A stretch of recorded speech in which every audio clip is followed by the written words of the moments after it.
Hello, everybody. If it's Wednesday, it's Warhammer, and that must mean it's time for another episode of Warhammer Weekly. Joining me this week, as always, it's my own little story that I just can't seem to get to the end of. It's Tom. How you doing, Tom? Hey, friends. Are you wearing a suit jacket today, Tom? It's a long story. The answer is yes. All right, cool. Are you wearing a suit jacket and a t-shirt? No, it's a button-up. Oh, you just got your white shirt underneath. Okay. Yes.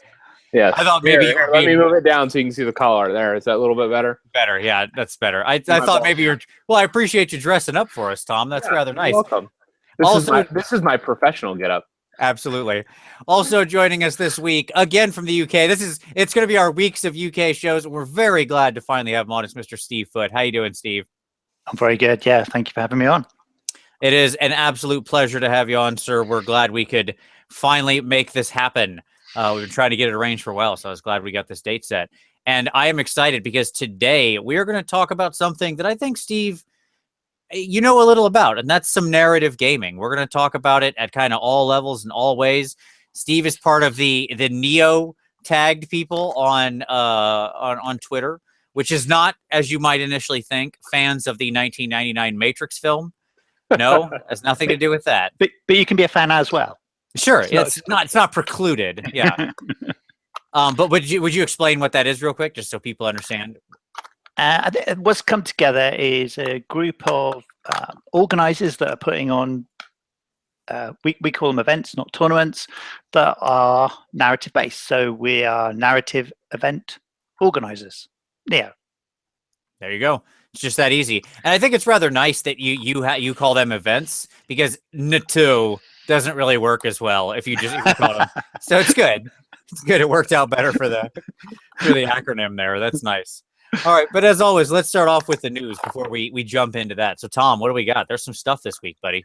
I mean, kind of. There's stuff. Yeah, no. So we got images of the new White Dwarf that leaked. New Stormcast on Chocobos, Big Birds, Aether Wings. Here, let me see if I can find that one image real quick. I have pictures. Oh, hold on. All right. Well, if you have a very specific picture, I do. Okay. Let's see if I can find this real quick. Way to be ready. That's all I'm saying here. You know, I strive for not quality. Okay, here you go. So here's your new Chocobos. I get it now. Oh, sorry. No, I guess I don't. Dumb-ching. It's a good joke, Tom. It's a good joke. Dude, they are. Hey, here's the modeling project that needs to happen. Somebody needs to put halflings on these new bird horses. That needs to happen. Okay, sure. Vince, pull up the images for me. Sure, I'm going to start with a slightly different image here. Oh, don't start with the rumor. We're going to end on that. I'm not starting with the rumor. How about you calm yourself? Good night. Aren't you just very demanding right now? I am. It's a power suit that's doing it. It is. It is. Yeah, he gets that suit on and suddenly he thinks he's the boss. Man, I don't know what's going on here today. All right. No, I wanted to start with a slightly different and more something you didn't mention, Tom, which is you mentioned birds. This is the rumors of bees. So let me go ahead and share out here, and I'll show you what I mean. Because we got birds. We got the bird mounts, and we've got big crossbows. Look at these. Yes, with more holes. Now with more holes. That's correct. Because the other ones had like 1 or 2 holes, and now these have 3.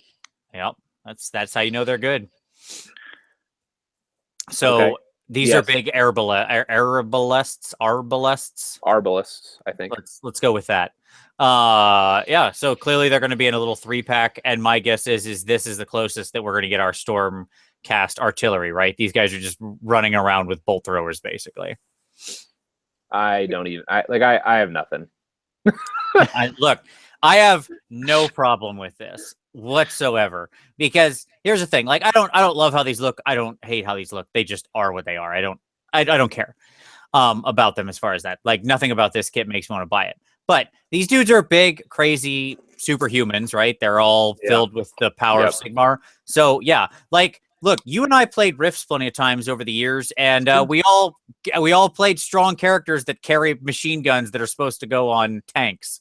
So, and we're very happy and proud of that. I see no reason why superhumans in the fantasy world can't carry around bolt throwers. That's true. All right. Okay. So then this is this is the birds. I particularly enjoy this picture. I love that they didn't just take a picture of the birds. They had to have him swarming this guy. He really does look like he's annoyed by it too. It's a great shot. It really is. It is. It's your wife would not be happy with that image. No, as a hater of birds, this is her nightmare, being where the ogroid is. Yeah, absolutely. So what do you think of these? These are the I don't remember exactly which birds these are. There's a list. We'll see them on the next page. But The Aether Wing, I think.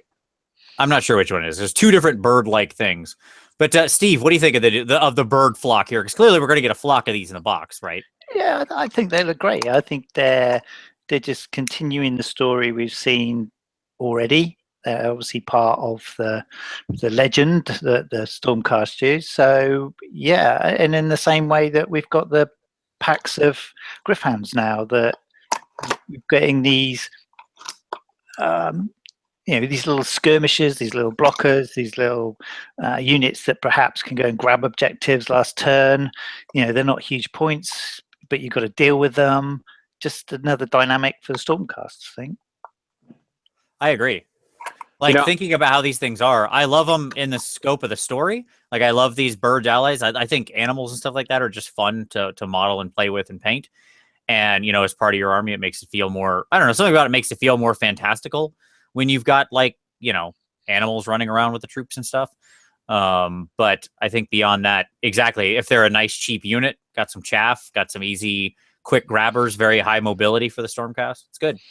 I know for me, so I've been having a hankering to use some of the similar imagery. So you know how I'm blanking on his name. I am a terrible person. On the narrative game that's been on Warhammer TV, is it Hollowfast? Chris Peach. Yeah, Chris Peach. How he kind of created this unified aesthetic across his army for a regionally specific force. I've been having this hankering to do a bird force based in Phoenix Temple. So to do Phoenix Temple and then take there's bird shields for Dark Riders. The Dark Riders have a bird shield and bird banner, like a hawk looking one. And with all the bird dogs and now the bird cavalry coming and now the bird birds and the the Swift Wing units with the bird chariots. I've been thinking about making a bird army, a Phoenix-based bird army, and it's all coming together. All the pieces are here now. The I Phoenix say nothing bird wrong with army this. is coming. Absolutely. You walk in and you just do the Scrubs thing. Eagles. Yeah, you're good to go. Totally. Boom. Bird dogs. Griffhounds. Bird dogs. Oh my God. We talked before. I've gushed over this kit before, but I really am very excited for it. I can't explain how much I love these dumb little bird dogs. And let me tell you what. My advice on this is call your store and pre-order the day this goes up. Call your store now. Because are you kidding me? You get 6 of these adorable little dogs. You see the price on these guys? $25. $25 for 6 of those dogs. That's a pretty square deal to me. 15 pounds. I am in. Yeah. That's honestly cheaper than I thought. So GW, you are continuing to surprise me. Indeed. Yeah, I didn't know if those were Star Eagles on the last page or Aether Wing. You can see we got the whole creature spread down here from Aether Wing being the tiny one all the way up to Star Drakes. I'm wondering if this is a long con by Tzeentch. Because we had these dragons. And then suddenly, all these birds showed up in the Stormcast forces. All these bird imagery stuff. I don't know. Do you guys think Tzeentch is actually, sneaking in and has infiltrated the Stormcast ranks with all of its bird agents? Wow. Big twist. Think about that long con. Yep. And the bird agents. Watch out for that bird calf. Absolutely. When they reveal themselves, at last we will reveal ourselves to the Stormcast. All the birds turn on them. The bird dogs. Yeah. They turn around and you can see the skin peeling away, and it's a vulture face, not a Eagle face. Eagle face. Uh-oh. There you go. Well, on the bright side too, they confirmed that these Griffhounds are the same size as the Lord Castellan's Griffhound. Not the smaller, not the baby one. Yeah, not the baby one that the Knight Excel, or not the that the Warrior Priest has. Yeah, Excelsior Priest. Thank you. Yeah, these are beautiful. I can't wait. Can't wait. Absolutely. And then here we've got our new picture of our Chocobo riders, including with their boss. So Steve, what do you think of the of this pack here? What do you think of the new sculpts in general, the hero? What's your feelings on these guys? The biggest challenge with these is, we just see a couple of angles, we see a paint job that they've decided. I think for me, the kind of multicolored hero one, I kind of find it hard to sort of see and piece together. Whereas this shot, where they seem to be kind of whole creatures rather than that medieval mishmash of, giraffe legs, and I think they look much better. I mean, just the dynamic of these things. They're supposed to be fast moving. They look capable of actually carrying a Stormcast, so that's going to be a big kit. Yeah, I like them. I just think they just, how on earth do you get these dumpy-looking dudes armored up to their teeth to actually look like they're riding these things? And they do. I think they look great. Yeah, the flying cloaks is a good touch, right? Like that. Let us not underestimate how much that cloak is doing. Like I just seriously, by creating the movement on the model, right? So my question is, I haven't seen any pricing on these yet. Tom, we have not seen the pricing on this kit yet, if I'm correct. No, right? we haven't. No, we have not. So what's our guess here on this kit? How many are you getting, and what's the cost? It's got to be 3 in a box. I feel like 3 in the box is the right answer, because here you've got 6, right? Yeah. So it feels like either 2 packs of 3, or maybe they'll go for like the Juggernaut box with like which comes 6 to 6 for now. 100. Yeah, 6 for 100. Maybe they'll go for the massive, 6 pack, but clearly it's either 2 3s or 1 6, and then the hero separate. So, yeah. Yeah, I think we're probably going to be looking at $65, maybe 60 to 65 for 3, or 100 for 6. I think that's probably about right. Yeah, I think you're in the right area there, especially given one of the things you're going to talk about here in a moment, which is the change in pricing. So let's get back to it, because I think that's one of the last. Oh, go ahead. Okay. So, what are you guys going to do with these? With the birds? Yeah, like are you guys planning on picking up these kits and actually using them for what they are? No, I'm going to turn them into Tzeentch Varangard. I thought that's why they made these. Like, these are Tzeentch Varangard if I have ever seen them. Like 100%. I will have all the Tzeentch Varangard I want in the world, because I have a normal box of Varangard. It's fine. I converted a second set of Tzeentch Varangard out of Screamers, like Chaos Warriors riding Screamers, and now I'll have Bird Knights, and I'll just, as usual, like my Tzeentch forces all have Stormcast helms, so perfect. I use Chaos bodies and Stormcast helms. Right. Okay. Yeah. At the moment, my Stormcast contingent are all hanging around based on a piece of history. My project at the moment is Age of Sigmar Historicals, and that it's the story of the escape of Alarielle from Athelweird and her time when she's being protected by the Lady of the Vines, Hallowed Knights, and the Excelsior Knights. And so for me, these are not necessarily in those stories right now. Right. But as I'm slowly stealthy playing a few more Stormcast, I'm really enjoying the character they bring and how they perform and what they do. Again, I'm using the Battalion War Scroll as my guide, and that's what I'm bringing. So, I've got no paladins, I've got none of the super tough stuff, but they are still doing well. So, yeah, maybe I will kind of tickle out and expand that army after South Coast. But yeah, I mean, when they look that good, you just kind of say, oh, I just need to find a way to work them in. I think they're going to be part of my bird army. I don't know what cav there I'm going to convert them over for. Probably Sisters of the Thorn, if I were to take a guess. Because, I need something to pair up with those Sphinxes. So, and Sisters go quite well. Okay, what else? That's me. Gryph-hound pack. We've done that. The book is dropping. It is so some of the leaks from the images we've seen, there's going to be some of the mega grand battalions, like the battalions of battalions, like we've seen in recent books. We've gotten very blurry images for the Hallowed Knights and the what was the other one? Hallowed Knights and somebody else. And the Hallowed Knights are where the money's going to be at. Like, I'm already kicking around putting together a 2,000 point Hallowed Knight force. Because in addition to just being awesome as a Stormcast force, they are going to be hyper magic resistant if that battalion is anything where they will be immune to spell effects on a 3+. That's going to be pretty sexy, just in time for the Zinch release, as a response to the Zinch release. Book's going to be 168 pages, $50. We talked about the Stormcast tokens last week. The Stormcast tokens apparently are coming with the Stormcast cards. And it's a card of all 36 units.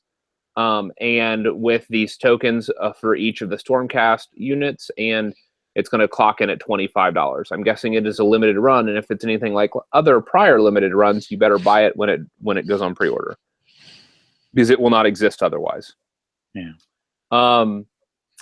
The new Stormcast Vanguard Hunters were 10 models for $60, with the release on the 18th of next month.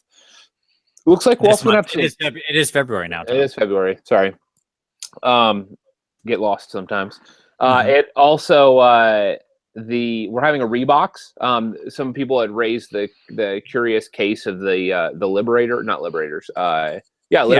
and the Liberators, the Judicators, and the Prosecutors all went missing on various sites, right? Yeah, all went missing, and then it looks like they're all getting reboxes with drastically reduced prices. Yeah, so they're doubling the number in there, right? So you'll now get 10 Libs, 10 Judys, and 6 Prosecutors. And theoretically, they're probably going to go to the same price point as these Vanguard Hunter guys, which is like 10 for 60 or something. 10 for 60 as opposed to the old world, which was 5 for 50. Which is that's a pretty good deal, because I mean, one box of the Judicators are the shooter, right? Correct. Yeah, like one box of the Judicators are 2 your battle line units. Like, that's not too shabby. The 3rd through the 5th of this coming up this weekend, LVO is going to get coverage from the Warhammer team. So they're going to be in Vegas. That'll be exciting. So make sure to tune into that in the coming days. Real quick, I want to just go back to the previous news item real fast. Yep. Okay. So GW is going to adjust prices down, probably, right? That's we don't have that absolutely confirmed yet, but that seems to be the way it's going. Okay, that these prices are going to fall. So here's my question: Does anybody make a big deal of this who complains about the prices? Is anybody going to come back on? Am I going to see a single post of people who are like, "Thank you for doing the thing that I've been incessantly whining about for years"? Does anybody expect to see that post anywhere on the internet? No one is going to thank GW for reducing the prices. I am guessing the only thing you'll get is people saying, "Oh, they must be in trouble if they've got to reduce the price." Yeah, that's if you're going to see anything, that is what you will see. That is correct. You're exactly right. There's just no winning. That's the take-home point. I totally agree. It's going to be that situation. It just makes me laugh. Like, I'm happy to see them at that price. I'll be completely honest. I didn't buy any of the old ones. Like, I have a Stormcast army, and I didn't buy any of them at the old price because when I built my army, most of them weren't even available, right? I just bought bits and converted off of the starter box. So there you go. So I'm happy to see it happen. But there you go. All right, now please continue, Tom. So let's jump to the rumor engine that dropped today. Super excited about this. Come on, Vince. Come on. I'll show you the image. Yes. That's fine, Tom. So this is my well, let's just ask it. Steve, have you seen the image yet? Is this the door? This is the door. Yes, exactly. The door. The door. We're all excited about it. The door. What does it kind of let us into? Yes. What does that door go to? That's the question. Well, it's clearly still on the sprue here, right? Because we got the little sprue bits on the side. Yep. But I am going to say, here, we'll zoom in. We'll make it nice and big. It's the furnace door to a dwarven airship. Sure, yes, why not? that is the right answer to the airship cannon with like cannonade. This is the door to the cabin, maybe, of the huge airship with cannonade along the side. It's a pressure door, isn't it? It's that multiple point pressure door. So it's ship like. Yep. Yeah, you're right. They're flying. They're going to be flying, aren't they? Yep. Oh, they're going to be flying. Mm-hmm. Yeah, I mean, I feel like this looks too. I saw some people ask whether or not this might be AdMech or something like that because we have seen Coggy type things with them too. I don't feel like it because it feels pretty archaic to me. This is the inside of something, by the way. I don't think it's the inside. I think it's. It is. I think it's. Look at the hinge. Yeah. What about the hinge? I think this is the inside of the door, not the outside. I think it's the outside of a door. It's a blast door. It would be cogged and locked like this on the outside if what's inside was like a furnace. If it was a furnace, but I don't know. Like, so if you guys have built the like this looks like the door that you would find on the inside of the steam tank. This is the inside of the door on the steam tank that goes out. It's that type of door. I think this is a locking mechanism. I agree, and that's why I think this is an external facing door to something that you're supposed to open from the outside because it's hot in there. As Nelly would warn you, it is very hot in here. Her. Yes. Maybe. Let's hope it's an airship. GW, please make this an airship. Please. I was gonna have to make my own, but now I've put a hold on that project for these rumors that have continued on. Sure. And along with this, there's some unfounded rumors. Like they're not from necessarily good sources, but they are rumors that exist. So we are going to report them. Someone on Facebook with apparently personal contacts communicated that the Steamhead Jordan release is the end of March, beginning of April timeframe, and then this summer we'll see the release of elves and alongside a couple Slaanesh units. So it didn't sound like it was going to be a full Slaanesh release, but it was going to be a handful of units. Take that for the salt that it's worth. I want that to be true. Have we got enough examples of the timings between the community site teaser pictures to when things drop? Can we do any? No, you can't draw that line. And here's why.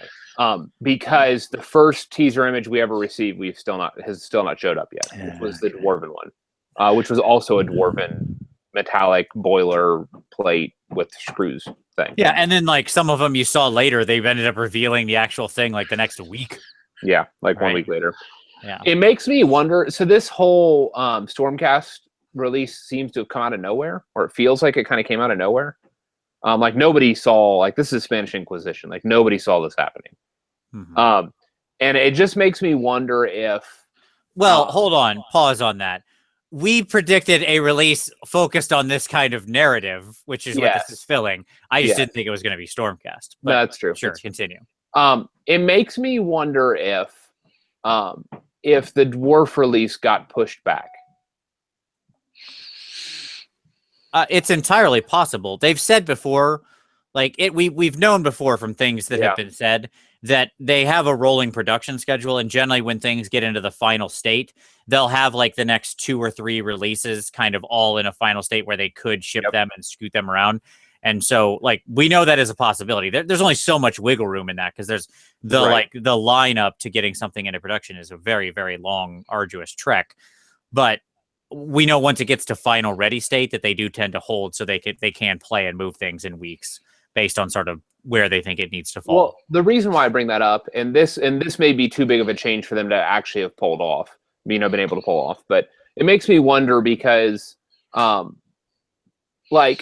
because of how successful some of the various books have been with like the factions and clearly at some point after last summer, GW looked at their stuff and was like, we need to release another Stormcast book. Yes, another one that integrates all of the new insights that we have regarding like battalions and items and alliance characteristics and all that stuff. Right. And it makes me wonder if the dwarf one was coming down the line, and then they came up with this idea of the Tzeentch one, and we're like, what if we release new dwarves alongside the Fire Slayer update and alongside a Dispossessed reboxing? Maybe. My answer is sure. I mean, getting the Stormcast new book out was probably a priority. There's a lot of Stormcast players. Right. It's their flagship army. It being out of date doesn't work. My guess is, once they had the results of all of this stuff now is the result of the global campaign last year, right? Yes. Having human cities, having these forces. So my guess is a lot of wheels went into motion. Yeah. Like they probably had several projects sitting on the starting line based on what was going to happen in that campaign. And then how they shuffled the priority around for what's the next thing we do probably got decided based on that. And if this is the human city thing, we know we've got the Shadows Under Hammer Hall or whatever Silver Tower expansion, which is itself a lead off of the same campaign. Yep. And the dwarves were one of the cities, and the other city was elvish. No. What that was the that's not the Steamhead though. That's not what is anticipated with the dwarf release. Don't confuse that, because that city that was the flying cog city, that was the Ironweld Arsenal. They were manned by the Ironweld Arsenal. They weren't manned by the Steamhead. I understand that. They had dwarvy people living there. Okay? It's true. And my point is that if the story with the dwarves is that they all jumped on airships and hid, right, or whatever, okay, then the fact that they have a city where there's some of their people having majority control could be the reason they come back down from the clouds, Tom. Oh, okay. That's a possibility. That's what I'd buy that. That's what I'm connecting. And in the same way they could do that with the elves, these cities just end up as being beacon points for them to introduce a new unit, right? There was nobody living in the city that was these hunters, right? These new Vanguard. There was just what happened in the city resulted in this. So they're not doing the direct exact correlation. They're doing the thing that the city consequence. Yeah. Yep. No, I see that. I'll buy that. Any thoughts there, Steve? What do you think about all that? Yeah, I mean, you've got to support what sells. You've got to support what people want. I think you're absolutely right. The timescales on these things is probably bigger than we realize. Just my experience of lucky enough to get something in White Dwarf and knowing when the photos were taken and knowing when it hit. Mm-hmm. It can't really turn that round super quickly. But I'm just excited. There's so much stuff coming out so quickly. I mean, almost too quickly, but I'm not going to complain about that. I didn't complain about that. I think it's just keeping up, getting them built, getting them painted, getting them out there. So, and I think the exciting thing for me as well is the fact that, the narrative is, they've just moved it on a few hundred years, and now we're doing something a bit different. And suddenly there's I just want to get me into that. I just want to get the book. I'm not going to do Tzeentch Army, but I'm going to buy the book to see what's happening in the world. And I think for me, that's just huge amount of scope for people just to do what they want to do with it. I think that's the thing. In fact, Tom, you said birds. These are some new bird things. I'm just going to rock with them, And I think it's just those possibilities are exciting. Yeah, and to me, let me tell you right now, the thing, is well in line with our show today, is I'm excited because it really does feel like the narrative is driving a lot of these releases, right? Yep. And I frankly, I want more of that. I want that even stronger. I want the narrative to be deciding a lot of this stuff, to be completely honest, because then I'm actually invested in what's going on. Yeah. Right. The stuff they've been doing with 40K has been absolutely great as far as with the story and Acadia and Yniad, or however you say the Death Eldar's name. I don't know. But the point is that even though I have no love for 40K, I love the fact that they're doing that and it draws people in. So I want to see that completely, and I want to see strong connections with that in out in the in these releases, and make it clear, trumpet that stuff. You know, that's why this is happening. When you throw up like the fall of Cadia, that means something. That resonates with people, right? And I want to see the same sort of resonance get built up with our stuff. So that's my thought on it. There you go. Totally. I mean, just one other little quick thing about kind of rumors and teasers. Did you guys see that in this month's White Dwarf, there was actually a little bit of a reveal that people were worried about the new Stormcast carrying holy hand grenades. Oh, yeah, sure. Yeah, that those are the teleporters. Yeah, they're basically that allow them to come on, choose the board edge they want to come onto. So, you know, that's cool. That's cool. Let's be clear. They're not hand grenades. They're teleporter communicators. Yes. They're compasses. That's fine. Yes, it's a magical compass. Yes, they are magical compasses. Yeah. I think in 40K they call them like an auspix or something. I don't remember exactly, but whatever. It lets you place yourself in a different way. Great, fine, whatever. It's magic. Okay, neat. Magic can do anything technology can do and more. Right? That's why it's magic. Yeah. Yeah. And that's AOS. It's turning it up to 11. Yeah. Is it max enough? No, do it some more. Yep. Exactly. Yep. I'm fine with it. Yeah. I love magic. Like I love crazy kooky magic items. I want to see some stuff like that being swung about. Absolutely. Like there's nothing interesting about just like sword of +1 attack. You know, like I want to see more crazy stuff. So I'm all for it. I agree. No, it's good. And I'm excited about the releases that are coming, especially those dwarves. We all know you want the dwarves, Tom. I will be thrilled if the dwarves are the March release, because then I can just ignore that and it'll be wonderful. I don't have to be tempted by anything. I can just let this one roll on by. We can talk about it. We'll talk about it on the show. It'll be great. I'll be very interested in how they are, but I will be not at all tempted to open my wallet and buy a thing. I got one of the last Lord of Changes reserved for me at my store, you know, because so that'll be coming. I don't need that much more. That's all I'm saying. It's going to be hard when I go there because I'm sure some Zangor are going to accidentally fall into my bag as well. I don't know how it's going to happen. I'm just going to get home and they're going to be there. But what are you going to do? And I would be remiss, by the way, to not drop the other news item that is of significance this week, was the fact that PETA has come out and said that GW should ban their miniatures from wearing fur. All right, I don't want to talk about it. That's my answer. I'm serious. Like it's silly, and the only appropriate response is silence. There you go. That's my answer. To share it, to broadcast it, only amplifies the signal. Nope. Not do it. That's the one reason it was done, was to spread their message through some very vocal people. The best, if you don't like it, just don't talk about it. Let's move on. So, pick of the week. Because that was all the news, right, Tom? That's all we got. Right on. Pick of the week. Steve, you're the guest, buddy. You get to go first.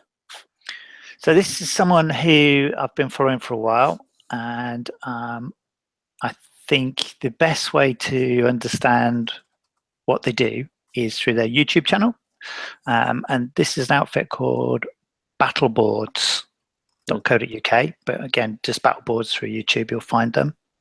The videos, interestingly, I think they started off being what Richard, the head guy, would do to explain to his customers what they were going to get. And what do they get? So they're custom gaming tables. Now, as soon as I say that, it makes them sound, yeah, okay, we all know what they are. No. These are absolutely, what we're about today is narrative. So it can be, the chunk of what he does is 40K, but the principle is the same for me. What's the story? Why is this here? You look at his stuff and it's incredibly elaborate. There's all sorts of things going on. There's lifts, there's pulleys, there's doors, there's magnetic, everything's magnetic. And when he talks it through and does his explainer to the customer, you just get the understanding, oh, that's why that's there. And that's why that needs to do that. And for me, that's where detail isn't just frivolous bits of sprue chuck at a wall to try and make it look interesting. Everything's there for a reason, and everything's there as part of the narrative. And for me, you look at those boards and just go, I want to play on that. I want to fight for the squig pit. I want to, try and crush it, trash across the ice to get to the, Space Wolf place. And you just think, Yes. Let me. I mean, they are incredibly expensive, and yet you see the passion that he puts into building them. You just kind of go, well, actually, they're probably going to end up being really good value, because who knows how long it would take you to do it with your own money, and just the time, and also the skills. The fact that you see these things, and my magnetizing, I do a bit, but he's got these elaborate bits and pieces that he clips into place, and it's there. Do you know what I mean? It's like solid. It's not like, don't touch that, you can't touch it, it'll fall off. And so go and check them out for some inspiration. Awesome. And as always, the link will be down in the description. I'll throw it down there so you can go check that out. I love that. It's funny because Tom and I just this week were discussing the idea of like narrative boards and building that around particular scenarios and places and concepts. So there you go. You got me thinking again. Yeah, you're gonna get Tom inspired in some bad ways here. So yeah, I'm gonna get no armies painted. In fact, in this next year, I will be building 4x4 boards. That's all I'm gonna be doing. Okay, cool. He's on the kick now because he had to make his display board, and he started loving it, and he's like, oh, now I want to build all these boards. It's just like he's got the fever. Yeah, I do. Is making some 4x4s. I do. Okay, now you got me distracted. So back on topic. This is what happens when you spend like the last, I don't know how many days painting and assembling a dreadhold in a board. That's all I'm saying. It is tedious, but inspiring. Anyways, so my pick of the week is actually from Pez5767. He posted a video on the Age of Sigmar fans page. I think it's the only video he has. He has 10 subscribers. Likely he will he'll be like, what happened? And it's because I want to encourage you guys to check out his channel and his one video. And what he did was he made his own custom Stormcast bases using Sculpey. And it's just a super like flat surface, just put some indentions in there, like it hardened out, he broke it, and then he used like the scale 75 like inks or whatever, did like he sprayed them on with a like an airbrush, wiped it off with a towel, let it dry, done. And they're these beautiful kind of like look like broken temple bases, and they would be dirt cheap to make. And so it was just a really compelling like basing scheme that would be super, super affordable for those that are interested in that type of thing. And so I saw that and I was like, that is worth a share. And so we'll have the link down below to that video. And it's like a 2-minute video or 3-minute video. Like it's a super short, straightforward kind of walkthrough. Very nice. So my pick of the week, I just want to give a shout out with my pick of the week. And that is for Victor Case, who's obviously a great painter. Victor does so much great work in the community, doing a bunch of painting videos and everything else. I think he's missed a week and he's on like 120 doing one a week. So the guy is dedicated beyond belief. And he recently took first place in a painting competition called Hammer and Bolter, which is a painting competition not far from where he lives. And he did a video on it. He shows off all the minis that sort of took individual places. And he ended up getting not only first in his category, but first overall. And he kind of talks through everything and all the minis. And it's a very cool little share. It's an awesome video. I wanted to say congratulations to Victor. It's an extremely well-deserved win.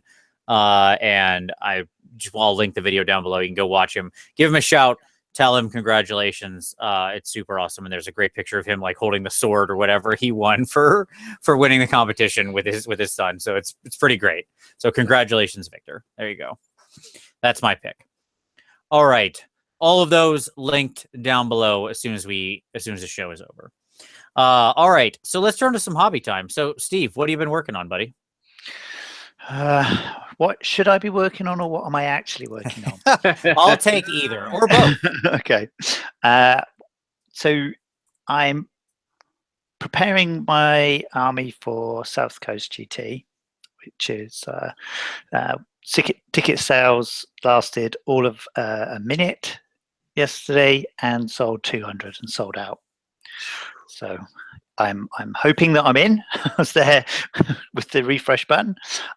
So for me, it's a match play event, but I want to take a narrative fun game. I've generally done that in the past. Take the models I like. I'll find my place in the rankings very quickly after 2 or 3 games, and I'll be playing like-minded, similarly skilled players. So for me, that's Guardians of Valarial. It's going to be just the Battalion War Scroll, so that's 1 drop. Nice and easy for me to remember game 6. And of course, I can't quite just do that. So I'm building some terrain. I'm building a table. Me and one of the guys from Sweden who's coming over, who happens to be bringing Nurgle with Torglug. So we're going to have a display game, but it's just a fun game. And already had somebody asking me. But so basically, I'm building the Blackstone Summit. So this is directly from the story. So that's going to be green smoke around the outside as if it's just cleared. Torglug and friends will all be lined up. Jonathan's bringing 3 great and clean ones. I have no idea what the points are, but we just said, what's in the book? We got to have one of these, some Knights Excelsior, because they got to fly in. Yes, I've got to have Celestin Prime. He's got to come in and smoke everybody. And yeah, so that's it, really. So I've got my 2,000 points for the event. And then there's probably about another 800 points worth of extras for the fun game. Nice. Yep. That is awesome. That is a super sweet narrative battle recreation, and I love the attitude too of like, well, this is what we need. That's a perfect setup for what we're going to talk about later. So that's good. I love it. Yes, obviously South Coast is going to be absolutely huge and ridiculous this year. Sounds saw like how they fast just need to add some tables. Well, you have to rent out a bigger space. I mean, it could take over like a massive convention center or something even bigger. Like that is a heck of a lot of game, and everything I saw was people being very excited about it. So I know this is going to be great, and I can't wait to see the armies that people show up with. I think I'm pretty excited about that. I think it's going to be some really unique takes. I don't think it's all going to be a lot of stuff we've seen before. I'm interested to see people's armies, how they look, what like the armies that they play, both the lists and the paint. I think are going to be really, really inspiring. So there you go. All right, Tommy, what about you, buddy? You kind of mentioned what you've been working on. So yes, I have a narrative event coming up as well. Well, I actually have an event coming up, which is actually a narrative event. And so I am reassembling the Horned Legion of Meyerguard, which is my Nurgle force, and I've added some demons, and I am doing something that I have not traditionally done well, which is not taking a hyper optimized list. Like it's a strong list, but it's not a tier 1 list in any way, shape, or form. After going to Holy War or Holy Havoc and having a really finely tuned list of from Vince's and I's collection for that team game, I'm taking something that's going to be a little bit more fluffy, and a little bit more just obviously like fully in theme with the Force. Now, obviously, there's some edge to it, so because I can't not think tactically. But I would say that so it's going to be I'm not expecting to be at a top table. That is not an anticipation of mine, and so it'll be a fun exercise for me to learn how to enjoy the game with subpar selections. But I'm looking forward to it. I'm like I said, as Vince said, I've been getting into I'm building a pretty fantastic board, if I do say so myself. It's fairly straightforward, but it's one of the gates, the east gate out of Meyerguard, and I'm super excited to be putting that together and assembling my force. It's definitely stretching me as to how many models I've had to add another unit of 30. To say that it is an infantry heavy force would be an understatement. And so, it'll be fun. And then I just want to do a brief shout out. You guys may have seen me like cutting and cleaning some stuff. I just got some minis in the mail from Vince, who I had some stuff sent to him. He sent that to me, but he also sent me some of the stuff from his trip over to the UK. And I just want to do a shout out to I don't know 46, one of the members of the community, who was awesome and picked me up the Joseph Bugman, the Warhammer World exclusive. So I don't know. He is going to be added to my dwarf collection. So as soon as I get this Nurgle stuff finished, I am going to transition to some of my dwarves, and he will be the first one on my docket. So thank you very much. Yes, it's awesome. It was great to hang out with him. Super good dude, and he's been doing some awesome conversions himself, by the way, in the PMP. You should see the wonderful scenic bases he's doing for his pterodons and Nice. razordons, his ripper dipper doos, or whatever they're called. Ripperdactyls. There you go. That's what they're called. Ripper dipper doos. That's the easy one to remember. Anywho, for me, I finished up my Angel Knight, who's sitting in the case right here. You can't really see it, but you can kind of see a wing. No, you can't see it. It's fine. I don't care. And so it's that was a while. That was probably like, all told, it did come in a little bit quicker than I expected. I thought it was going to be, like at least 120 hours. It probably came closer to 100, so I was pretty happy with that. And so now it's time to do something fun as opposed to that. So I'm working on a big Sphinx model here from Tabletop Miniature Solutions. This is where they make an alternate line of sort of Tomb Kings-ish models. And here is her with her big wings on. There you go. So this is like a Necrosphinx. Super cool. And it's a girl Necrosphinx. Like Sphinxes were traditionally female anyways, so I'm very excited about that. And of course, then I have already, being ready to get going, the next one for competition. Oh yeah, that's right. There she is, putting the leg out. Captain Morgan, ready to go. It's the Canoness. So she's going to be the sci-fi competition piece, and I'm very excited for the plans I have for her. I have to leave her completely in sub-assemblies to paint her because all she wants to do is get in the way of herself. And she will be a nightmare to paint if I put her together. So that's fine. So be it. But yes, that's the Canoness Viridian Battle Sister. So I have pretty big plans for her, and I'm excited. So I can't wait to see. Like we've talked about that project of yours, and yeah, it's going to be fairly epic, folks. If I'm up to it, yeah, that's going to be the challenge. Like, oh boy, we'll see how it turns out. But yeah, it should be a lot of fun. So you're gonna swap out the pile of skulls for something else? Oh no. No. Okay. You're going the wrong way. Exactly. Oh, okay. You gotta lean the other direction with this. That's what I'll say. I'm leaning in, my friend. So the so let's turn to the feature segment this week. Oh, I thought we've got Steve.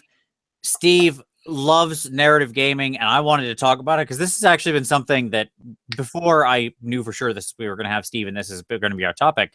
Tom and I have actually been talking about this as well in lots of different ways. Mm-hmm. And so I kind of wanted to really talk about narrative gaming for this reason. It's easy with tournaments and with, match play being what it is, to sort of eclipse, right, the sort of narrative play and to eclipse that style of play that's what you just said, Steve, of like, look, it doesn't matter what the points are, right? This is the fun game. This is what's in the story. Let's just give it a shot and have a fun game, right? Mm-hmm. That's very set in this story. And I think it's easy for that for people to feel like that gets eclipsed, but I think the reality is people love the injection of a strong narrative and of a story into their games. I mean, it's just there. It's in everything we do. And the proof of this, to me, is think of every time you've rolled a dice and an unexpected result has come up, right? And what do? You give like this ex post facto narrative for what happened, right? Like, oh, it could be as simple as like he tripped on the way in. Like some monster comes in, you swing, it's all ones and twos. Like, I guess he tripped over the dead. Like, if he just killed a guy, he still got, the corpse on his blades or whatever. He couldn't swing fully. Whatever the example, right?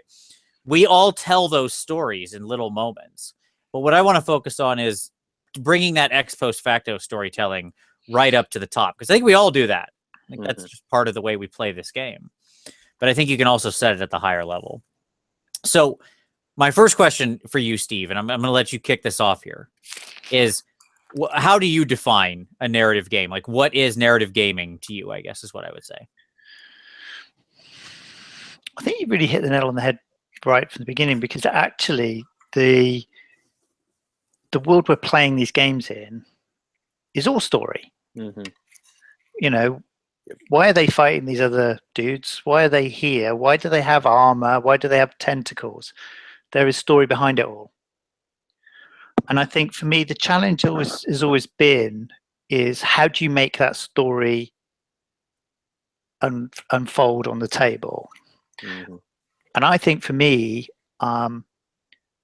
it takes a certain group of people to come to that table to say, we're just going to enjoy the next 2-3 hours, and I'm prepared for it not to be fair. And that's big. That's a big deal. And I think for me, what has made AOS more exciting for me, that I think because of the nature of certain elements in the game, Mm-hmm. especially turn priority, means there is a little bit less control, less predictability, which makes for amazing last turn terrain grabs. It makes for, you know, massive swings halfway through that you play for. You can absolutely play for. Don't get me wrong. They're not so swingy that you can just say, well, you know, I had a 99% chance of winning and the last turn it all changed.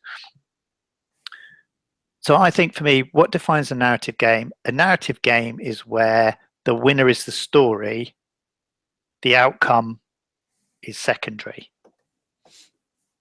I like that very much. And, you know, I would also add the preeminence of scenarios in, like, we've always had scenarios, right? But of course, most scenarios in the world we used to live in were still more or less defined by who had more people standing at the end, right? Being the thing that's important. Mm-hmm. Whereas in this, you know, it doesn't matter if you've got a lot of scenarios are structured. So it doesn't matter if you've got one person alive and the enemy has their whole army. If you achieved all your objectives, then, you know, you quote unquote win, right? You've achieved the scenario. And so my point is, even the scenario themselves have become more invested in the narrative, right? Because the reason you're victorious in that is because you're achieving your goals as part of some larger story, mm-hmm. right? And to me, that is way more compelling than just who piled more bodies in the middle of the table. And it changes plays. Let's say it changes play dramatically as well. Yeah. And so, like, just to harken back to Holy Havoc in November, like, there were so many times where, like, oh, well, Thanquil's going in again. And it's like everybody at that point, like, everybody is, from a gaming standpoint, even those that want to lean towards, like, a match play competitive, like, everything becomes a piece to sacrifice at that point in pursuit of whatever the goals or whatever the mission is. And so it just changes the play style. It's no longer about preserving points, whatever those ephemeral points are. Yeah, and I think for me, that whole abstract of points on a one-off battle, mm-hmm. that has no impact about the next game. You know, yes, I might want to conserve points if I know I've got to fight again next turn, next game. This whatever's left rocks up. Okay, I'm gonna that there's a real meaningful reason to do that. But when it just becomes, oh well, I've got what I need, I'm going to back off now. And I'm Khorne army that's surely just collecting skulls. That's, you just think, you're just breaking the narrative. And I think that's, and I don't want to come across to anyone. Yeah, I mean, I think the beauty of this game is you can play it at so many levels and so many different ways. And I think, you know, and even if you know, there's people there that will take Chaos armies where it's the most efficient unit from each god that comes together to produce the most efficient piece of, I mean, that in itself is a work of time and effort to work it out, to get it built, to get it put together, to learn how to play it. And I think there is as much, there is equal kudos and there's equal, you know, recognition of that as being part of what this hobby is all about. Absolutely. I mean, who would ever just take a best of all comers chaos list?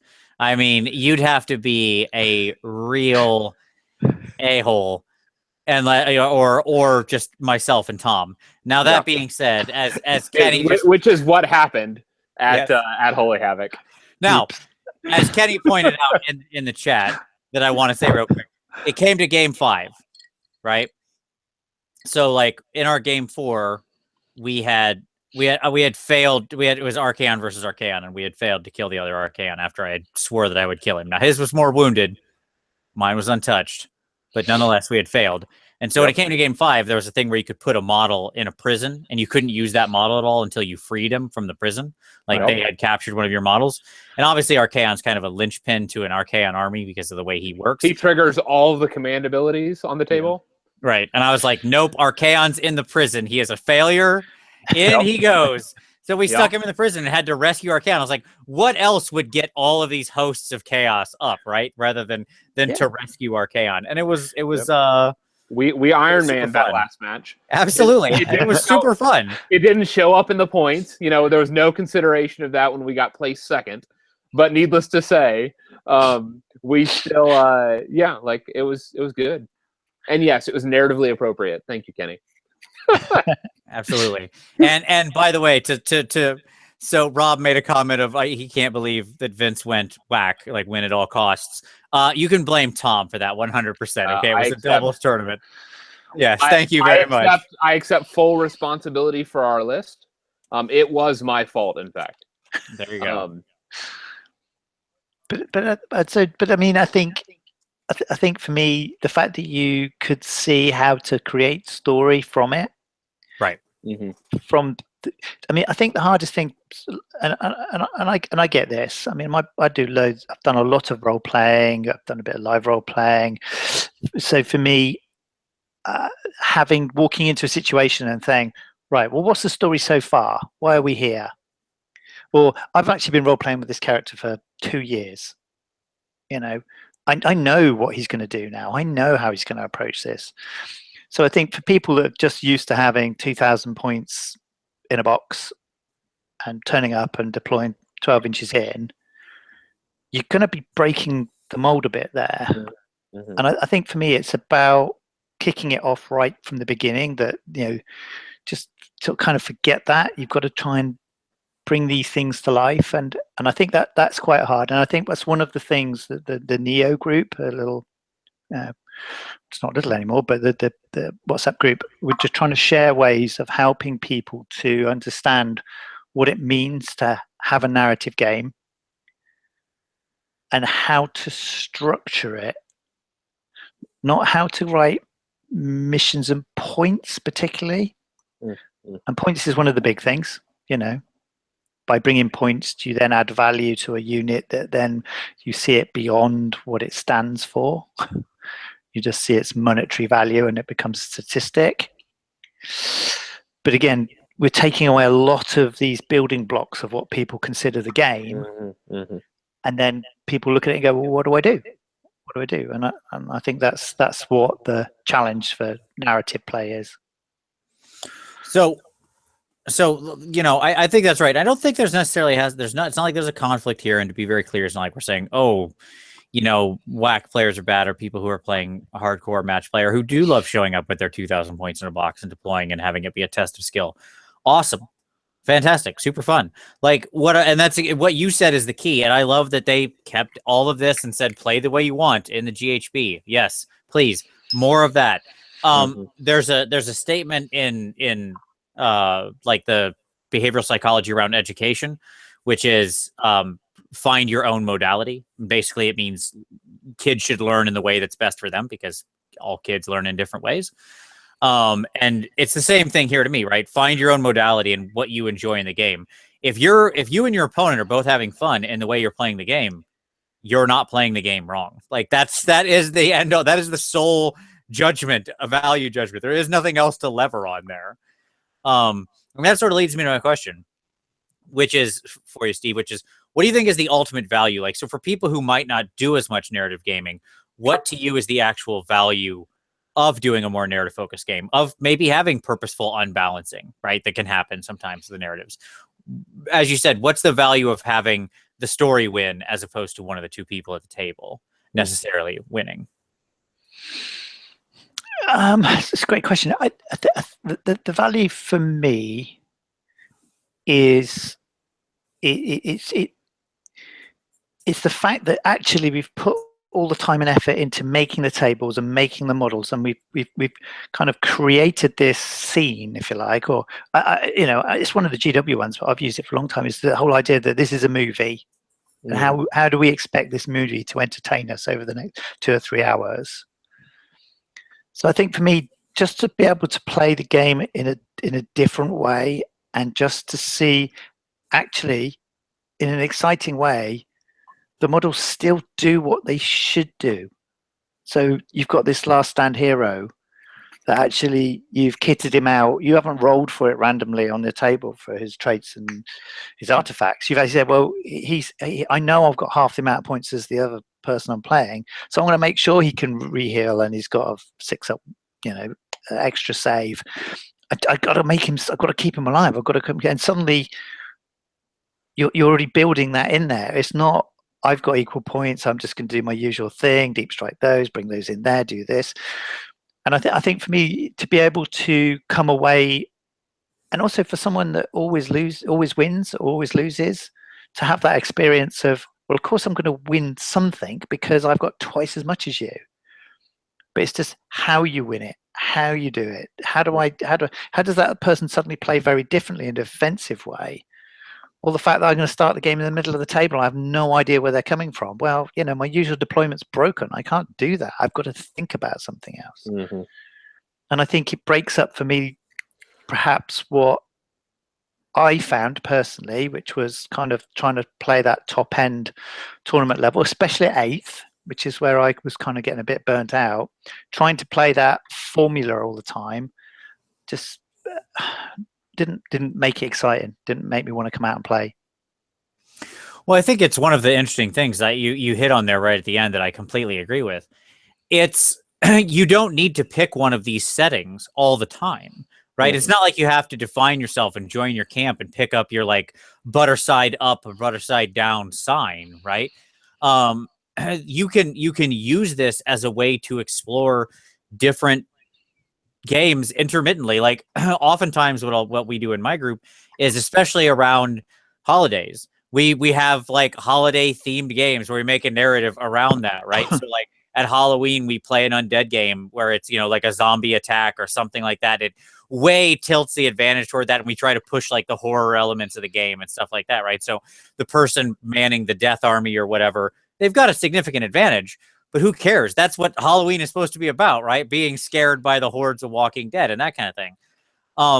So when I look at exploring those kinds of scenarios, it's much more interesting to me. And it's a way to break up. Now, sometimes we just do some straight match play games, and that's fine. Like it doesn't, but this keeps the game constantly fresh. You can inject that in there, tell a new story, change something around, change the expectations, the way that the game is playing, and suddenly, boom, it's a whole new experience. Mm-hmm. Right? Mm-hmm. And I think sometimes units that you have, me personally, I am a bit of a kind of want to have one of each. I want to try and play with them and just have them for the collection. And sometimes you kind of, everyone goes, oh, nobody takes those. They're not efficient. They're not, they don't earn their points back, whatever it's going to be. But actually, sometimes when you build a scenario around them, to their strengths, even if it's not the biggest, strongest unit, suddenly they perform differently. They appear to do differently, and yeah, okay, you can't bring that to another game, but for that session, they were the heroes. The fact that they could fly, or the fact that they were faster than everybody else, suddenly makes them an enjoyable place to play, rather than I've had 100 points left, I better get some of those. No, I'm totally with that. And I think that's a great segue into sort of which my next point was, my next question, which is combining sort of narrative style games with other games and other rules elements. And I think what you can do here is, to me, the advantage of having access to the other systems in your narrative games is that you're not bound to use any of them, but you can. And you can even use them discreetly. Here's a good example. Right. So in in one of these sort of this last year's Halloween game that I did. It's just the one that's right at the top of my head since I was talking about it. We got rid of the reinforcement points and summoning pools. Like we used basic points to kind of balance the army, but we said the death player doesn't use reinforcement points. They can just summon whatever they want. Period. Because this is what they're doing, right? And so we can selectively blank out rules. We said, okay, zombies, there's no max unit size. Whatever. If you can throw 150 zombies on the table, they can all be one giant, massive, shambling horde. Like that's what happens, you know. And it made for a scary as heck game, right? Because it caught the narrative. So I think you have to you can twist and turn those rule elements and even make them inequitous, right? You can benefit certain players. Certain players have access to certain rules that others don't, or don't have to heed certain rules that others don't, to better suit the narrative. You can use those rules to reinforce the story. I mean, what do you think about that, Steve? Any thoughts on that sort of line? Again, I think for me, if you talk about what's going on here, what are we trying to achieve? How are we testing our armies? You know, I do sometimes like the idea that you kind of just let them go and they go and do their thing. Obviously, you know, you're steering them around the battlefield, but they kind of just do their thing. And I think, you know, we did one where we just said like the target was this one hero, but actually he was being overseen by the Light of Sigmar, and you could take no wounds till after turn 3. And his job was to get off the other end of the table. So suddenly the other player was like, well, there's no point me sniping at him. There's no point me doing anything to him because he is going to get a certain way across. And, you know, and suddenly what would have been an easy game, well, I'll just bring a load of hell cannons and we'll bring a load of artillery and we'll just shoot it off. No, you can't. You can't. And that gives me 3 turns to deal with your artillery or to do with your long-reaching wizards or whatever it is. And suddenly, for me, I mean, even down to things like playing 40k, but using bolt action dice mechanic. I mean, of the draw for activation. Yeah. Yep. So that's just really completely changing it. Right. And you've got to have an opponent that's prepared to do that. But again, you can be surprised about the games that you can have. And I think for me, as much as anything, it's not narrative in the fact that you let it go and you have no control. You're seeing it happen. And suddenly you think, actually, I've got to make a tactical decision here, which I never thought was going to happen. But now I've got to deal with it. And I think that, again, makes for me just a more engaging period of gaming. Good. I totally agree with that. Tom, what about you? Any thoughts on this and the tilting of rules and stuff like that? Yeah, I mean, I think that there's a lot, like you approaching it from a design standpoint. I think there's a lot of design space because we're talking just about narrative gaming right now, but my eye is towards narrative gaming events. So what do events look like for groups of players that want to have this similar creative agenda? And what's the design space for these types of things? And what I mean by that is like, what are ways that we can change the incentive structures and all that to be about this narrative, whatever the narrative is for the event, and bring people on board for that? And so, like, those are the things that interest me, and I think that they interface directly with what you guys are talking about, but they're a little bit bigger. Does that make sense? Than just simply the individual game and the story that's going on in that game. Yeah, and I think, I mean, for us, me and 3 other guys ran Realms at War 16 last year. And I think you absolutely just hit the nail on the head. How do we make sure everyone knows what they're doing, has a story behind their army, and can play a narrative-style interactive game with the person in front of them when we've got 40 people playing the game? Ming, a couple of years before, had done his own event, the HMV, but he had individually, it was a smaller group of people, it was around about 20, 30 people, but he'd individually written each scenario for each pairing, and, you know, that nearly broke the poor guy. So, you know, that's not, and that's not a way that we can. That's not sustainable. No, it's not. It's not. It was fantastic. Don't get me wrong. It was like, wow, you know, I had it's like having my own dungeon master for my own table for everybody. But I think for me, the learnings that we got from Raw was that we still had too much of a bias on a primary goal, and that was too easy for people to, without having lots of experience of narrative play, it was too easy for them to just to say, oh, okay, I know what I need to do here. Right. And we've got changes coming for Raw 17, so that's really good. And I think for me, it is about, it doesn't matter how you pitch it. We've got to decide if there's a winner and a loser, there has to be a measure. And how do you measure that in such a way that the winner and the loser? Now, obviously, Games Workshop have tried to do that in the past with their system of the first sort of winners and losers is whoever has had the best game. So you had best game votes, and then after that it was victory points. So the idea being, if you got equal most game votes and you still smashed everybody up, and they still voted for you, then you must be a nice guy to be able to do that, nice guy or girl. So, but again, I think for us, that's still not, that's saying you've got to be a nice person, not make a great story on the table. So that comes down to how do you take away measures but still give a structure? So, and I wonder if it can be done. Like Vince and I have talked about a little bit about this. Yeah, I mean, let's just segue right into, like, one of my next questions was on narrative turning. So let's just segue right into that and throw out some ideas and discussion on this. So, like, one of the ways that, like, we've talked about it and that I would love to see an event run is using the narrative to draw. Like, so for example, let's say that there's a hypothetical event based in the Endless Sands. Or the Endless Desert, so Tyler Mangel's TK project. Yep. And there are competing factions of Tomb King's forces that are trying to achieve some goal, and there are exterior forces that have aligned themselves with them, whether they be Iron Jaws or whether insert your army here. Yep. Okay. And so then now what you have is you have an incentive structure of so you're playing now for your team, not for yourself. These are individual games, but the impact goes far beyond what's happening in your individual game. And so scenarios can then be crafted to tailor into the current place in the story, whatever that place is. And I just wonder if leaning into these alternative structure, even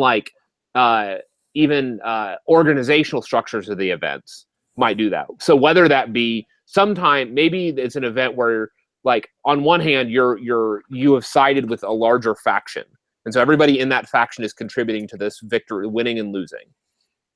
And then maybe, for example, you could have some games at different point values. You could have some games at that are scenario driven, like objectives that need to be achieved. And so some people within the faction say, "I will go and do this thing for our faction," and so that determines what scenario they find themselves in. And so they are making decisions that are not on the tabletop. And maybe that sometimes that puts teams in doubles. Like maybe what ends up happening is by doing that, two teams are facing off against two other teams in a similar scenario. I mean, I think for me that sounds, it's that pre-work before you get to the table. It's that scene setting. It's that when you get to the table. I mean, one of the things we offered to people, because our tables were set up in ranks of 4, that each rank of table was a realm.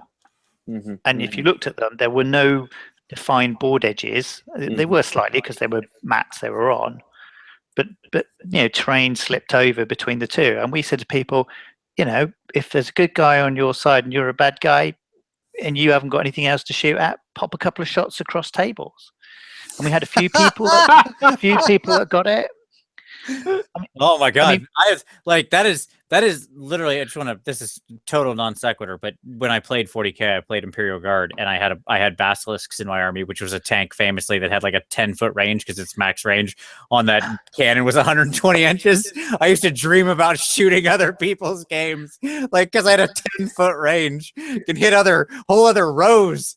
So, oh my goodness, that's amazing. You just made my day. I'm sorry. There was a narrative event last September where like it was a team-based thing, and they could move units between tables.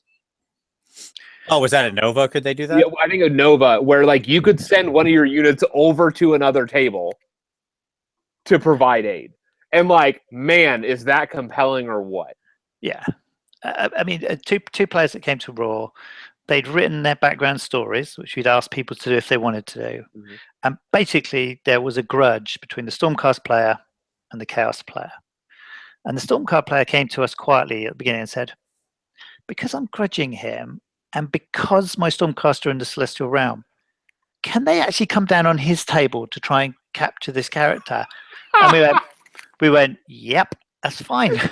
And so someone was playing against Tom, and suddenly Andy came over, dropped these on, and said, like, what are they doing? We're going to fight your opponent. Oh, okay, that's fine. And I think for me, it's about losing a little bit of control, but understanding what the creativity it can bring. I love everything about that. And so in game design, there's a term called creative agenda. Okay. And your creative agenda is the first thing that gets set before any of the other things about the game get picked. Okay. And it's a through line that runs through all the other decisions of your game. Like deciding on the game is effectively a focusing pyramid. From like the highest level design concepts down to like the detailed ephemera of like, when this happens, then this happens. Like if you roll a 6, then this, blah, blah, blah. Like that's the most detailed ephemera of a game, right? But through that all, the creative agenda is there, and it's what the game is about.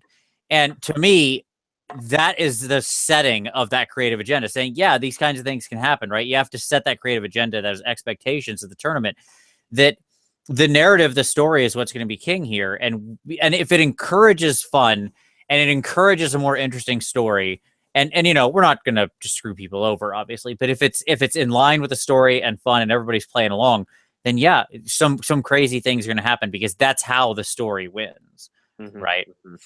Yeah. And I think Tom's point is great, that we had it and it was hindsight and all that, but you'd have two players at tables, and here's death and here's death. Well, why didn't one of them just swap? And they're two death playing alongside each other, and send units over, and of course that should have been possible.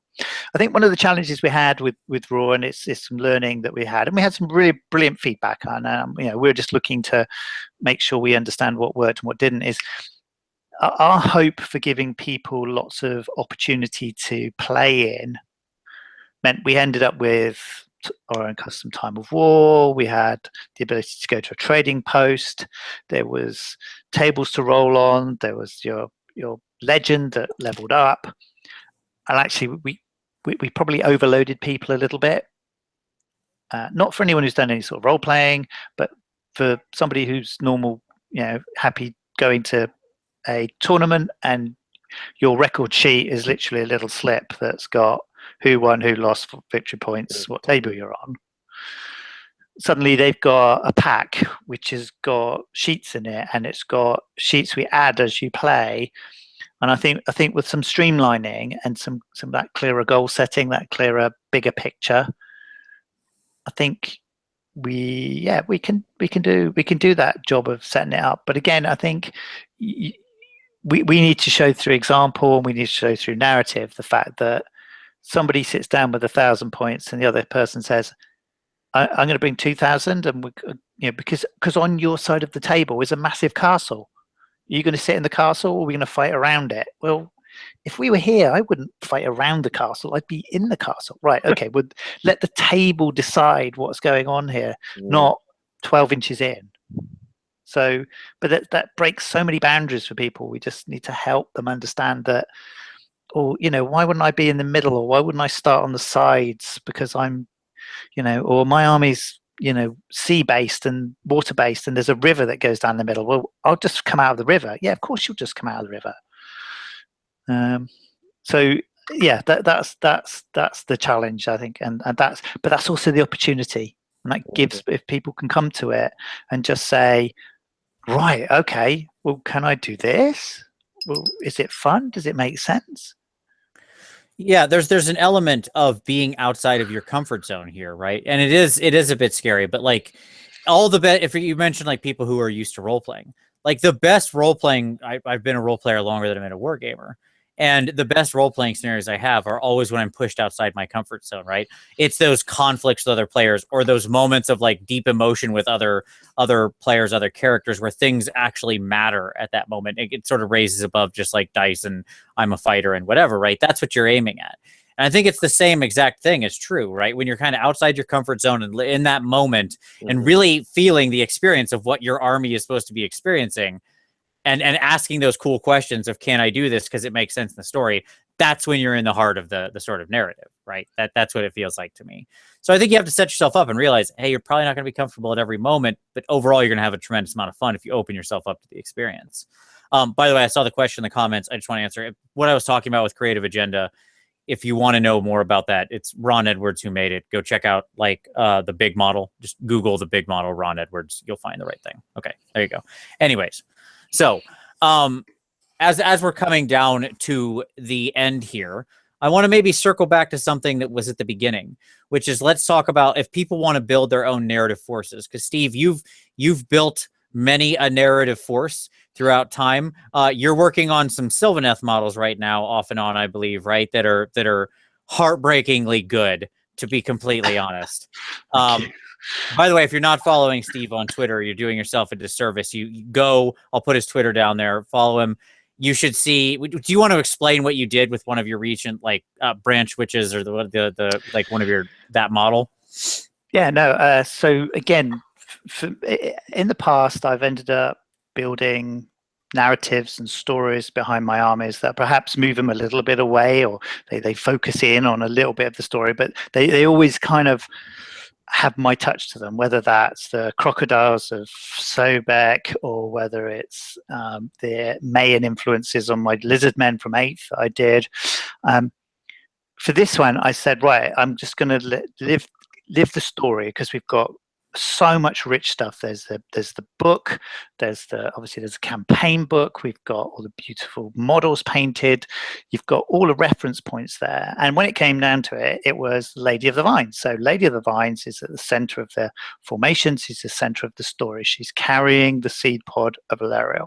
So after Alariel's summoned the Yunt and the big mountain creature that's froze the Sea of Serpents, that's allowed them to escape, that's weakened Alariel down so she becomes a soul pod, a seed pod. And to carry that, the Lady of the Vines basically picks it up and kind of puts it within her chest, because obviously she is a dryad-based creature. So for me, it's like, right, challenge accepted. How am I going to do this? And I wanted to be the centerpiece. And, Games Workshop, being fair, in their pictures, they've got the standard branch witch model, because they need everyone to be able to just pick up and use that model. But I wanted it to be a centerpiece. So for me, it was about, it needs to be taller, she needs to be bigger, she needs to be above the circling dryads and stormcasts that are going to be around her. But for me, it was like, how do I make the seed pod work? So it was actually came to be quite a simple solution in the end, and the little we call them tea lights in the UK, but the little wax sort of cylinders with a tiny little candle in it that you would light, we can get over here LED versions. So it's a tiny little LED flicker bulb in there, and a little switch on the underneath. It looks like a flickering bulb. And I just took one of those apart, rewired the bulb up inside her chest, used the wires that came down with a stiff wire to act as vines. And so now she's reaching out with a flickering LED bulb in there. I mean, there's much cleverer ways of doing it. My electronics isn't there. But for me, it was, does that look about right? Does it fit? So yeah, no, I'm really pleased. I mean, there's obviously some finagling to get it to work and keep her, try and look slim and like her branch wraith. But ultimately, I think once you, again, it's one of these things with my armies, it's not always a single thing that is the standout. It's the fact that when you put it all together, it all tells the story. So, you know, I've got Lord Castellan Grim, and I've changed his hand out from being the normal Stormcast hand. So I've given him a slightly branchy raised hand, because in the story, Torglug chucks his hand off and he gets healed back with a slightly wooden hand. And I've exaggerated it for the sense of the model. But again, you know, that was all there, rich material for me to bring to life in the models. No, I love it. It's like that model. It's is a amazing. beautiful model. Yeah, you're totally underselling it. Let me just say to everybody, he's being incredibly modest. It's awesome as hell. And like, you completely get that it's the seed pod of Alario, because like you had one image, I think you tweeted out a little while back, of like her in the dark, right, where you actually had the lights off and you had the tea light on, and like it really shines in the darkness. So it's super cool. So and I love the whole story of everything. Exactly. To me, I found that building armies that are more sort of narratively focused, where I've got the concept and the theme of what that army is much more rewarding than just like, I need to do another 10 clan rats or something, right? Like because then you start thinking about every unit and what can I do with this unit to bring it in theme. And it might take you longer, but look, if this is your first army, I understand. You're trying to get stuff painted, you're trying to get on the table, you want to go play a game. Cool. No issue. But if you're like probably everybody in this current hangout right now that has many armies, and if you're doing your 5th or 6th army and you've got plenty of armies to play, take the time, right? Make the story, and then do your modeling around that story. In the end, it's going to be so much more rewarding.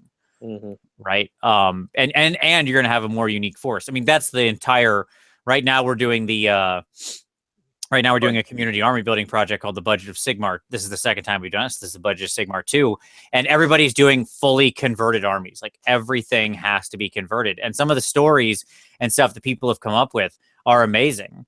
Like Stu Gibson is doing a Nurgle-themed Iron Jaws list with all these like giant, massive Nurgle conversions where these orcs got tainted by Nurgle that just look incredible.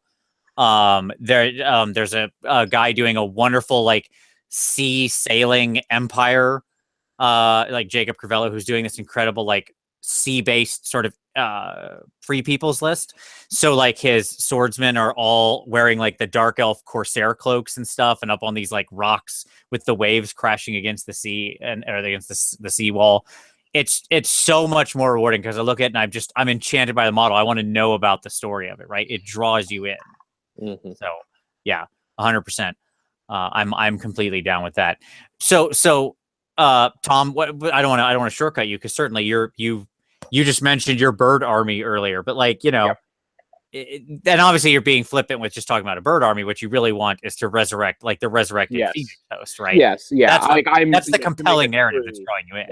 Yes, absolutely. To make a true like restored Phoenix host. I don't know if they're going to do Phoenix Temple again, so I'm like, you know what? In the meantime, maybe I'll convert a whole Phoenix Temple army.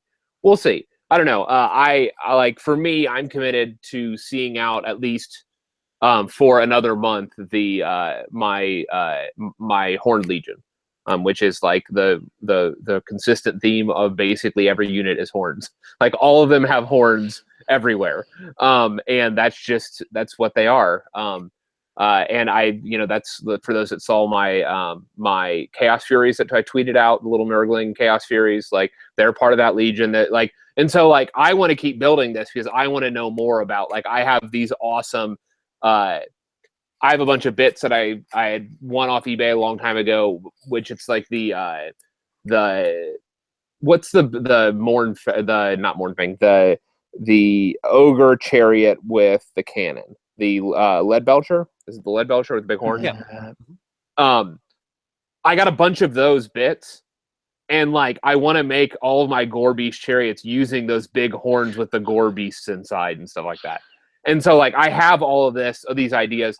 Like, I want to keep building out that one. For me, I have a TK list. I have my own Tomb King's Legion for Endless Sands. Like, my paint scheme, everything's done. I know where I'm going to go with it when I finally do it.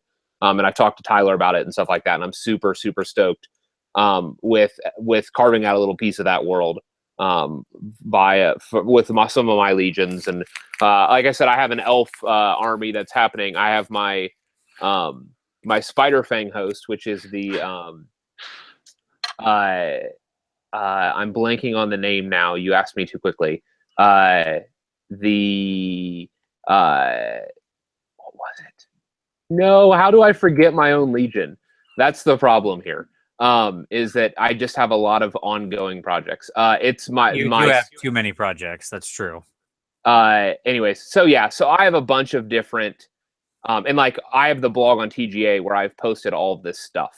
You know, where like each of my ideas and my current progress for these different, you know, projects and all that stuff. So yeah.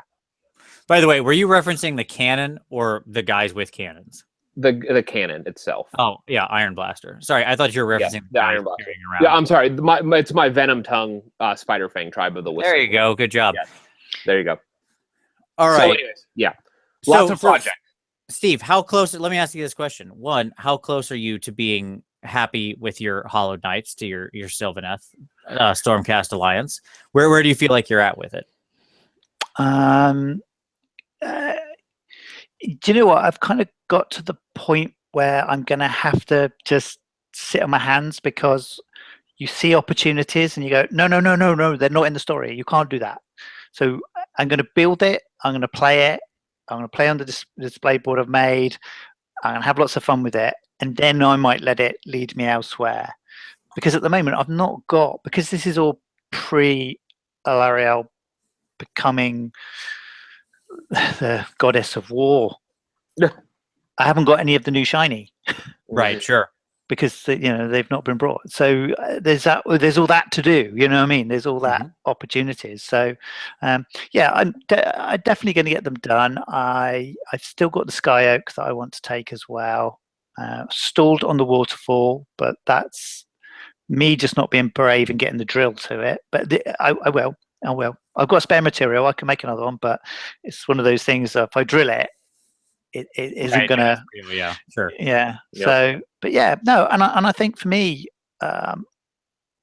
it's again practicing with them, saying, this isn't my Lord Castellan moving forward to attack this unit. It's Grim going forward to attack this unit. How am I going to engage people in the story if I don't tell the story with the models? And my agenda for the games will be to ensure that the player, who's obviously paid their money for the weekend, will get a great game, and I will fight for the scenario. There will also be a secondary secret agenda for myself in the Lady of the Vines cannot die. Sure. She cannot die. Look, now it's out. Hold on, now it's out. So when they South Coast, people are going to be gunning for it. Well, yeah, okay. Well, if I can use her to distract them away from the scenario and I win it, then maybe I'll be on the top tables. There you go. There it is. All right, very good. Well, Steve, thank you very much. This is awesome. It has been super fun. I hope everybody else has been inspired to add some narrative to their games, or at the very least to their armies, and has some good ideas. We'll be looking very forward to hearing some details on Raw 17 and seeing how it goes. I think that's going to be fantastic. So obviously, you know what? I think maybe if you're amenable to it, maybe shortly before that tournament when you're rolling right up on it, or maybe right after, we have you back on the show and we talk about what you learned, what you're looking forward to, that kind of thing. Sound like a plan? Yeah, I'd love to. And there is something the Neo team are working on at the moment, a bigger share for the summer. That's all I can say. I've probably said too much. Dun, dun, dun. But one of us would love to come on and share that and help everyone understand what we love about narrative and why they should maybe try it and see if it works for them. Awesome. Well, you have the standing invite right now, my friend. So thank you very much. You say when, and we'll win. It's happening. There it is. I am 100% supporting of that. All right. Awesome. Well, it was an absolute pleasure. Tom, any final thoughts before we sign off? Get creative, folks. There's lots of bits out there. If you don't know where to start, look at your bits box and be like, what can I build? Who can I build? Right. What's the story you can build today? There you go. I love it. Yeah, that's good. I totally agree. So I will say thank you very much, everybody, as always, for watching. We really, really appreciate it. Steve, thanks again. We'll see you again. I'm sure of it. And for all of you out there, we'll see you next Wednesday.